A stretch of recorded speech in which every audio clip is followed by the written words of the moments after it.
பிரியங்கா, இப்போலாம் breast cancer பொதுவா எந்த ஏஜ்ல வரும்னு நினைக்கிறீங்க? ஒரு 50 பிளஸ் சார். சந்தீப், நீங்க? தெரியல சார். ஒரு 40+ மேல எல்லா நோயுமே வருது. அந்த மாதிரி இருக்கும். ரீசெண்டா இந்தியால பிரஸ்ட் கேன்சர் டயக்னோஸ் பண்ண ஏஜ் 14 இயர்ஸ். பிரஸ்ட் கேன்சர் இல்லைங்க, எந்த கேன்சரா இருந்தாலும் யாருக்கு வேணாலும் எப்போ வேணாலும் வரலாம். அது ரொம்ப முக்கியமான விஷயம். அதை எவ்வளவு ஏர்லியா டிடெக்ட் பண்றோம், அதை எவ்வளவு ஏர்லியா ட்ரீட் பண்றோம் அப்படின்றது மட்டும் தான். ஸோ அந்த மாதிரி பிரஸ்ட் கேன்சர்ல ஒரு ஏர்லியஸ்ட் டிடெக்ஷனுக்கும் ஏர்லி ட்ரீட்மெண்ட்டுக்கும் ரொம்ப ஹெல்ப் பண்ற ஒரு டெஸ்ட் தான் சோனோ மேமோகிராம்.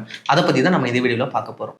சோனோ மேமோகிராம் அப்படின்னா என்ன அப்படின்னு பார்த்தீங்கன்னா, அல்ட்ராசவுண்டை யூஸ் பண்ணி உங்களோட 2 பிரஸ்ட்டையுமே ஸ்கேன் பண்ணுவாங்க. பிரஸ்ட் மட்டும் இல்லை, ஆக்சிலரி ரீஜியன், அதாவது உங்களோட ஆம்பிட்ஸ் அந்த ஏரியாலெல்லாம் கூட ஸ்கேன் பண்ணுவாங்க.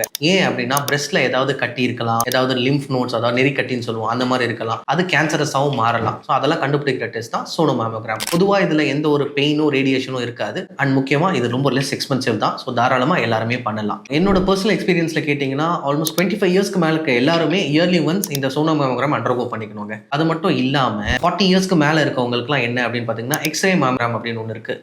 அதோட சேர்த்து சோனோ மேமோகிராம், அது ரெண்டுமே பண்ணுவோம். லெஸ் தென் 40 இருக்கவங்களுக்கு ஏன் பண்ண மாட்டோம் எக்ஸ்ரே மேமோகிராம்னா, அன்னெசரி ரேடியேஷன் எதுக்கு அவங்களுக்கு கொடுக்கணுன்றதுனால அதை அவாய்ட் பண்ணிடுவோம். ஸோ நீங்கள் 25 இயர்ஸ்க்கு மேலே இருக்கீங்கன்னா, நீங்கள் மட்டும் இல்லை, உங்கள் ஃப்ரெண்ட்ஸ் எல்லாரையும் கூட்டிகிட்டு கண்டிப்பாக போய் எல்லாருமே இந்த டெஸ்ட்டை பண்ணுங்கள். Be aware, take care.